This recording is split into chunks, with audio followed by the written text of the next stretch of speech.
C Joseph Vijay எனும் நான்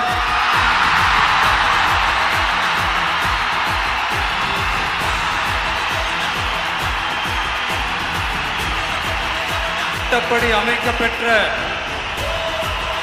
இந்திய அரசியல் அமைப்பின்பால் உண்மையான நம்பிக்கையும் மாறா பற்றும் கொண்டிருப்பேன் என்றும்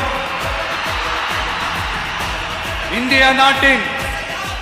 ஒப்பில்லாத முழு முதல் ஆட்சியையும் ஒருமையையும் நிலைநிறுத்துவேன் என்றும் தமிழ்நாட்டு அரசின் முதலமைச்சராக உண்மையாகவும் உளச்சான்றின்படியும் என் கடமைகளை நிறைவேற்றுவேன் என்றும் அரசியல் அமைப்பிற்கும் சட்டத்திற்கும் இணங்க அச்சமும் ஒருதலை சார்பும் இன்றி விருப்பு வெறுப்பை விலக்கி பலதரப்பட்ட மக்கள் அனைவருக்கும்